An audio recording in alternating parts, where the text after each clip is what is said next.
مفتی صاحب اس بارے میں کچھ توجہ فرمائیں. کل موٹر سائیکل والوں نے بہائی شروع کر دی ہے, پیچھے دو خواتین بٹھاتے ہیں, بیٹی یا بہو کو بالکل مردوں کی طرح بٹھاتے ہیں, اور غیرت جب ختم ہو جائے تو جو مرضی کرو, ٹھیک ہے نا. یہ سب براڈ مائنڈڈ بنتے جا رہے ہیں. یار کیا ہوتا ہے, مولویوں نے کہا یوں بیٹھو, جس طرح بیٹھ کے تو ہم کون سا غلط ہیں, تو آپ پینٹ اٹھار کے بٹھاؤ اس کو اپنے ساتھ, صحیح ہے نا. اس کے کپڑے اتار کے بٹھاؤ, آپ پینٹ اٹھار کے بٹھاؤ اس کو اپنے ساتھ, صحیح ہے نا. اس کے کپڑے اتار کے بٹھاؤ, آپ پینٹ اٹھار کے بٹھاؤ اس کو اپنے ساتھ, صحیح ہے نا. اس کے کپڑے اتار کے بٹھاؤ. آپ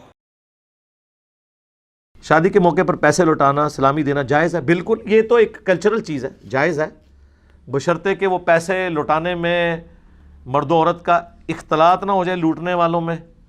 باقی جو کلچرل ایکٹیویٹیز ہیں نا, اس طریقے سے لوٹا کے, اس میں کوئی ایسا مسئلہ نہیں ہے کہ جس کو آپ کوئی شرعی گرفت کریں. جس نے شرعی گرفت کرنی ہے تو کتاب و سنت سے دلائل لے کے آئے اور کہ جی یہ قرآن و سنت نے فلاں جگہ منع ہے. یہ ساری کلچرل چیزیں, اس کو تو چھوڑ دے. جو باقی چیزیں کر رہے ہیں, یہ جو اب دولہا دلہن کو لینے جاتا ہے ہمارے معاشرے میں, تو گدھے پہ بیٹھ کے جاتا ہے یا اونٹ پہ بیٹھ کے جاتا ہے یا کار میں. تو مجھے تو آج تک کبھی یہ لکھا بھی نہیں آیا کہ کیا کار میں جا کے دلہن لے کے آنا سنت ہے یا میں اونٹ کرائے پہ لوں. وہ زنانی نے آنا ہی نہیں تیرے نال, ہاں وہ ڈر لگ جاتا ہے. اگلے دن ایک وہ لطیفے سنانے والے مولوی کا ایک کلپ میں دیکھ رہا تھا, تو وہ اس سے کسی نے پوچھا کہ موٹر بائک پہ اگر کوئی عورت ایک ٹانگ ادھر کر کے بیٹھ جائے, اب اس کا جواب ایک مہذب انداز میں تم دو. وہ کہنے لگا یہ اتنے لبرلزم ہے, ان کو اپنی عورتوں کے کپڑے اتار کے ان کو بٹھایا کرے. نعوذ باللہ. مفتی صاحب اس بارے میں کچھ توجہ فرمائیں. کل موٹر سائیکل والوں نے بہائی شروع کر دی ہے, پیچھے دو خواتین بٹھاتے ہیں, بیٹی یا بہو کو بالکل مردوں کی طرح بٹھاتے ہیں, اور غیرت جب ختم ہو جائے تو جو مرضی کرو, ٹھیک ہے نا. یہ سب براڈ مائنڈڈ بنتے جا رہے ہیں. یار کیا ہوتا ہے, مولویوں نے کہا یوں بیٹھو, جس طرح بیٹھ کے تو ہم کون سا غلط ہیں, تو آپ پینٹ اٹھار کے بٹھاؤ اس کو اپنے ساتھ, صحیح ہے نا. اس کے کپڑے اتار کے بٹھاؤ, آپ پینٹ اٹھار کے بٹھاؤ اس کو اپنے ساتھ, صحیح ہے نا. اس کے کپڑے اتار کے بٹھاؤ, آپ پینٹ اٹھار کے بٹھاؤ اس کو اپنے ساتھ, صحیح ہے نا. اس کے کپڑے اتار کے بٹھاؤ. آپ یہ علماء کی لینگویج ہے. اگر یہ پبلک میں لینگویج ہے نا, تو آپ سمجھ لیں کہ مدرسوں میں کیا ہوگا, کیا کچھ ہوتا ہوگا. میاں, ہاں میاں, لوگ کیا کہیں گے.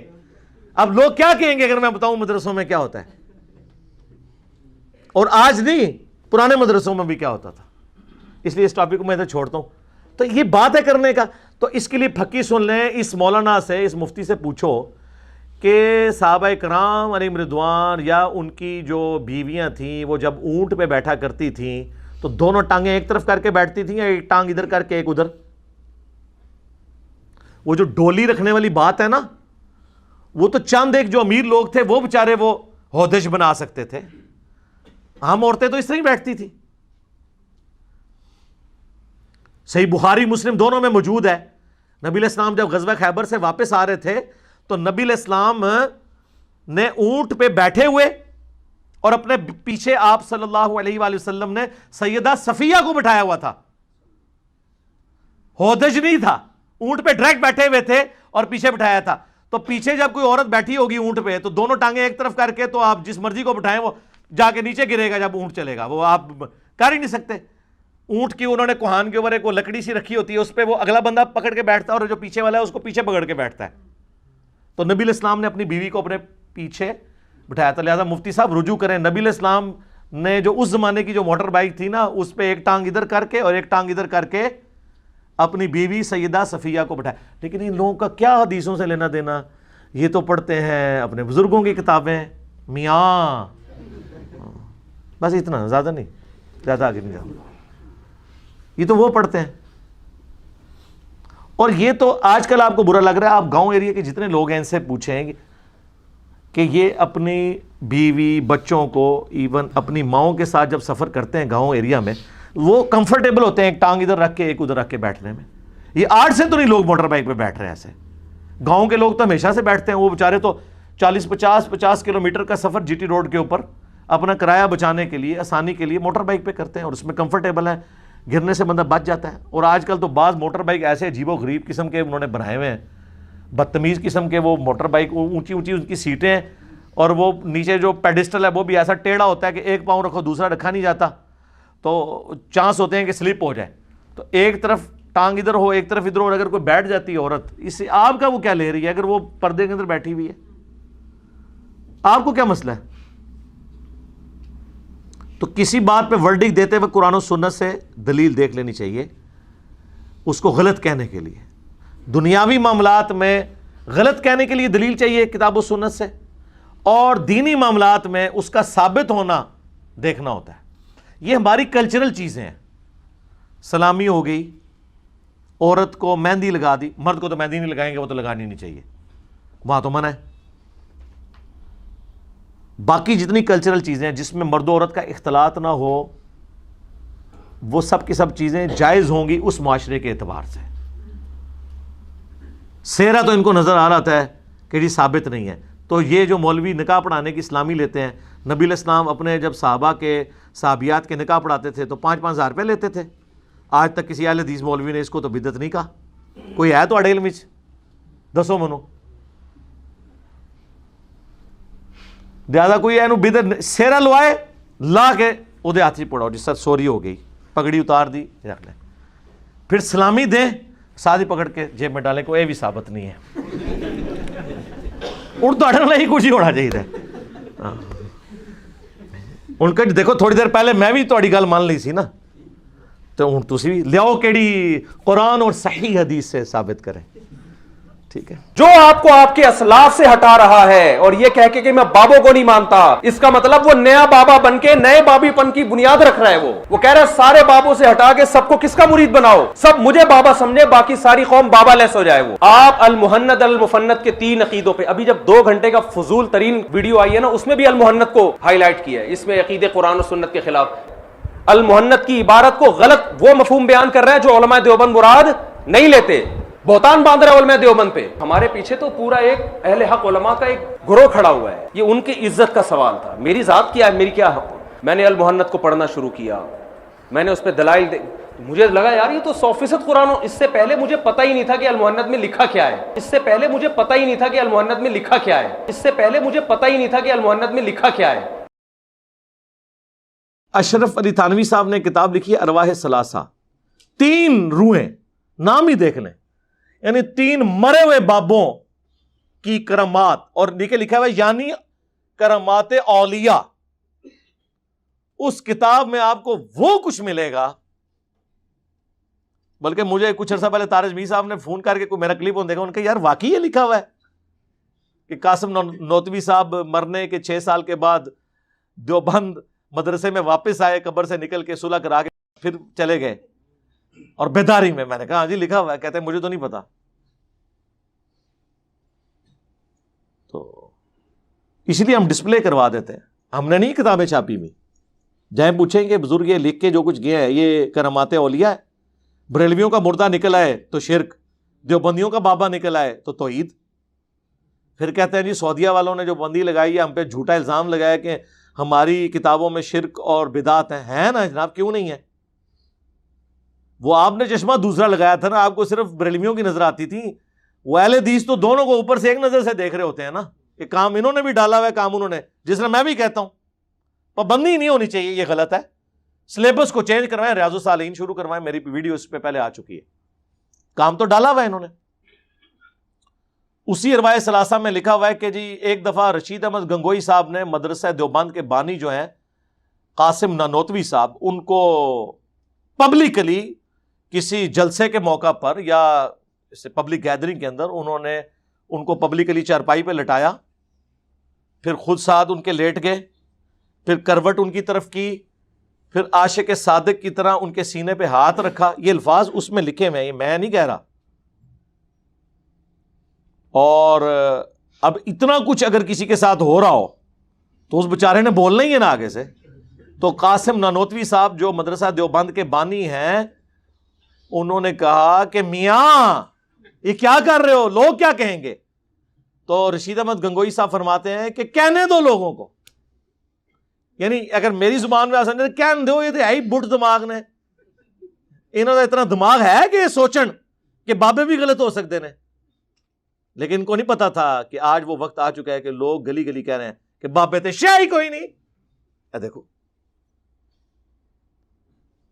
وہ جو المحنت میں لکھا ہے نا، ہم بزرگوں کی قبروں اور سینوں سے فیض لینے کے قائل ہیں. تو قبروں والا واقعہ تو میں نے آپ کو بتا دیا، وہ دیوبند مدرسے کے بانی قبر سے نکل کے صلح کروا کے واپس چلے گئے. اور اس میں تو الفاظ ہیں کہ وہ مولانا کہتے ہیں کہ جی سردیوں میں بھی ان کو پسینہ اتنا آیا ہوا تھا کہ ان کی وہ چادر، وہ سارا لحاف بھیگ چکا تھا. تو میں نے کہا حضرت آپ کی کیا حالت ہے؟ وہ کہتے ہیں ابھی بھی حضرت نانوتوی آئے تھے، مردہ قبر سے نکل آئے تو صرف پسینہ نہیں نکلتا، خواب میں نہیں، یہ بیداری میں. تو یہ قبروں سے فیض تھا. لوگ کہتے تھے سینے سے فیض، سینے سے فیض ہے جی. وہ ان کی طرف کروٹ کر کے لیٹے اور پھر اپنا ہاتھ ان کے سینے پہ رکھا، یعنی وہ کنیکشن انہوں نے بحال کیا، سینے کو انہوں نے فیض دیا. یا لیا تو نہیں ہوگا، ظاہر ہے وہ قاسم نانوتوی تو ان کے شاگردوں میں آتے ہیں، وہ ان کے شیخ ہیں. یہ تو تھی جناب پہلی قسط اس کی. دیکھو اس دے بھیجے دوسری قسط بھی بیان کر دئیے یار، رہنے دیں.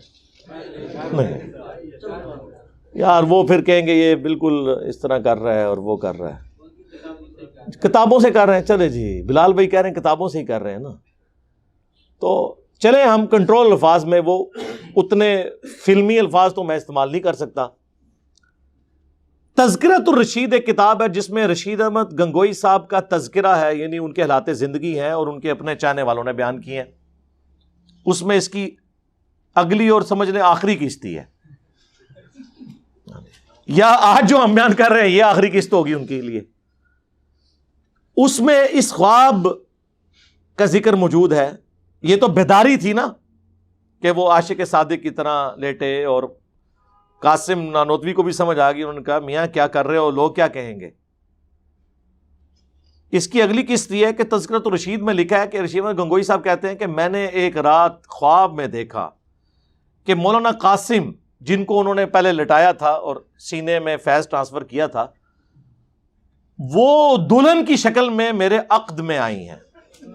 جی جی جی جی جی، وہ دلہن کی شکل میں، یہ نہیں انہوں نے کہا کہ میری دلہن اس شکل میں آئی، انہوں نے کہا وہ دلہن کی شکل میں میرے خواب میں آئیں، عقد میں آئی، خواب میں ہی انہوں نے دیکھا.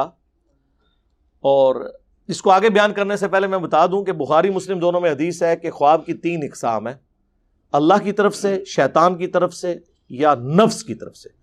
نفس کی خواہشات بھی بعض اوقات اس طرح سامنے آتی ہیں. جیسے عمران خان صاحب نے 2013 میں کہا کہ میں نے خواب دیکھا ہے کہ میں پرائم منسٹر بننے والا ہوں، کلین سویپ کیا ہے. اس وقت تو نہیں ہوا، بعد میں کلین سویپ نہیں ہوا، پرائم منسٹر وہ بن گئے.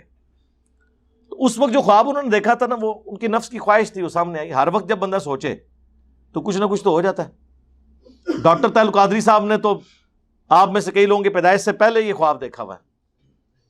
تو نفس کی خواہش ہی تھی نا، ہوئی تو نہیں، کوئی غیبی خبر تو نہیں تھی وہ والی. تو کہتے ہیں جی میں نے خواب میں دیکھا کہ وہ جو ہیں وہ دلہن کی شکل میں میرے پاس آئی ہیں، اور پھر وہ ان کا نکاح ہوا، اس کے بعد پھر روحانی اولاد بھی ہوئی. ہاں جی. اور اس کے بعد یار یہ اگر کسی کو خواب آیا بھی تھا تو ظالموں اس کو لکھنے کی کیا ضرورت تھی. اور اس میں وہ لکھتے ہیں، اور پھر آگے اب لکھنے والے کو بھی شرم نہیں آ رہی، اب اس کی وہ تعویل کر رہا ہے. وہ کہہ رہا ہے جی یہ خواب کی تعبیر اصل میں یہ تھی کہ مولانا قاسم نانوتوی صاحب نے رشید احمد گنگوئی صاحب کے شاگردوں کی، اسٹوڈنٹس کی تربیت کرنی تھی بات میں. تو اس سے انہوں نے یہ بھائی تربیت کرنے کے لیے بیوی بن کے ان کے عقد میں آنا اور پھر اس سے اولاد پیدا ہونا، یہ پورا کام ہونا ضروری تھا. اگر یہ سمجھتے ہیں نا کہ اس خواب میں کوئی مسئلہ نہیں ہے تو سر بیان کرو. پوری دنیا کی دیوبند کی مساجد میں اگلی دفعہ یہ خواب بیان کیا جائے بزرگوں کی کرامات کے طور پر. بھئی جو چیز ہوگی آپ فخریہ بیان کریں گے نا. جس عقیدے سے آپ لوگ منہ چھپاتے پھریں تو صحیح مسلم کی حدیث ہم آپ پہ فٹ نہ کریں، گناہ وہ جو تیرے دل میں کھٹکے اور تو اس بات سے ڈرے کہ لوگ اس پر مطلع ہو جائیں. چلے آپ تشریح کے ساتھ بیان کرتے ہیں، لیکن ان کو پتہ ہے کہ اب لوگ جو ہیں وہ بٹ دماغ نہیں ہے. لوگ تو پوچھیں گے میاں یہ کیا ہوا. اسی میں نے اپنے اسٹوڈنٹس کو کہا کہ ان کو آپ سمجھانے کے لیے پورا واقعہ لکھیں گے تو ان کا دل دکھے گا. آپ صرف لکھ دیا کریں میاں، آگے وہ سائن اس طرح، وہ جو سیدھی لائن اور نیچے چھوٹا سا ٹھمکا. ایکسکلیم ود جوائے یا ایکسکلیم ود سارو، وہ سائن ڈال دیا کریں. تو اب یہ چیزیں انہوں نے کتابوں میں چھاپی، ہم صرف راوی ہیں بیان کرنے والے. ان کا دین اس قابل نہیں ہے، ان کے بابوں کا دین، کہ اس کو یہ بیان بھی کر سکے. ہمیں کراچی سے اگلے دن اکیڈمی میں ایک کال آئی، تو کراچی کے ایک مفتی صاحب مشہور زمانہ لطیفوں والے، ان کے وہ نمازی بھی تھے، اور کہتے ہیں میں علی بھائی سے اتنی نفرت کرتا تھا، میرا بھائی مجھے کہتا تھا سنو، لیکن میں کہتا تھا میں نے سننا بھی نہیں، کہتا بس ایک ہی کلپ سنا. میں کہتا ہوں جی آپ ہمارا کوئی ایک کلپ سن لیں کسی بھی ٹاپک پہ، خواہ وہ فکر آخرت سے ریلیٹڈ ہو ہدایہ پورٹل کا، یا انڈرسٹینڈ اسلام میں بابوں کی کلاس والا کوئی کلپ ہو، یا مسلم اونلی کے اوپر اخلاقیات سے متعلق کوئی کلپ ہو، وہ کافی ہوتا ہے بتانے کے لیے کہ بھائی دین اس طریقے سے بیان ہوتا ہے ریفرنسز کے ساتھ. وہ کہتا جی ایک کلپ دیکھا اور وہ وہی تھا، قبر سے نکل کے صلح کروا کے واپس چلے گئے ارواح ثلاثہ. کہتا ہے میں تو حیران ہو گیا، تو میں نے مفتی صاحب سے کہا کہ اس طرح، تو مفتی صاحب نے کہا تمہیں منع کیا تھا انجینئر کو نہیں سننا. انہوں نے کہا جی میں نے چلے اب سن لیا، اب تو مجھے وائرس لگ گیا ہے، اب اگلا علاج بھی کریں نا، پریونٹیو مینٹیننس تو نہیں، کیوریٹو علاج تو میرا کریں نا. کہتے ہیں نہیں اصل میں آپ لوگوں کو ان باتوں کی سمجھ نہیں ہے، اس لیے ڈائریکٹ نہیں پڑھنی چاہیے. اس نے کہا جی میں ڈائریکٹ نہیں پڑھ رہا، میں کتاب لے کے آ رہا ہوں، آپ مجھے سمجھا دیں. کہتے کتاب لے کے گئے ہوں تو آئمائشیں شروع کر دی. کہتے مجھے فوراً ہی اندازہ ہو گیا یار یہ تو بالکل کسی بنیاد پہ نہیں کھڑے. اور مجھے کہنے لگے مجھے نہیں، میں وہ فون سن رہا تھا، کیونکہ جب اس طرح کی باتیں ہوں نا تو میں کبھی ابرار بھائی کے پاس بیٹھا ہوں نا تو وہ اسپیکر آن کر دیتے ہیں کہ تاکہ میری بھی تھوڑی حوصلہ افزائی ہو جائے سن کے. تو جب انہوں نے اسپیکر آن کیا تو وہ کہنے لگے علی بھائی جتنے یہاں پہ اس کے جلسے ہوتے ہیں، پروگرام ہوتے ہیں، اس میں ٹاپک آپ کو اس نے بنایا ہوتا ہے. ان کی ویڈیوز ریکارڈ نہیں ہوتی، ویڈیو تو یہ صرف وہ ایک ریکارڈ کر کے چڑھاتا ہے نا، باقی جتنے عام اس کے دورے جدھر بھی ہوتے ہیں نا، آپ کو ٹاپک بنایا ہوتا ہے کہ اس فتنے سے بچنا ہے. تو اب آپ کر لیں میرے بھائی، اللہ نے اس وقت ڈیجیٹل میڈیا کی وجہ سے سارے فرقوں کی بنیادیں اکھاڑ کے رکھ دی ہیں اس حوالے سے کہ ان کی تعلیمات اس قابل نہیں کہ پبلک کو پیش کی جائیں. ہم دیکھیں ان کی تعلیمات ہم پیش کر رہے ہیں، دیکھیں ان کے بزرگوں کی کرامات ہم بیان کر رہے ہیں. آج تک سنا تھا آپ نے بریلوی صرف اپنے بزرگوں کی کرامات بیان کرتے تھے، دیوبندیوں کی تو وہ مانتے ہی نہیں تھے. ہم تو مان بھی رہے ہیں اور بیان بھی کر رہے ہیں، پھر آگے بتا رہے ہیں آپ بتائیں یہ بزرگ ہیں میاں، بس اس سے زیادہ ہم کچھ نہیں کہیں گے.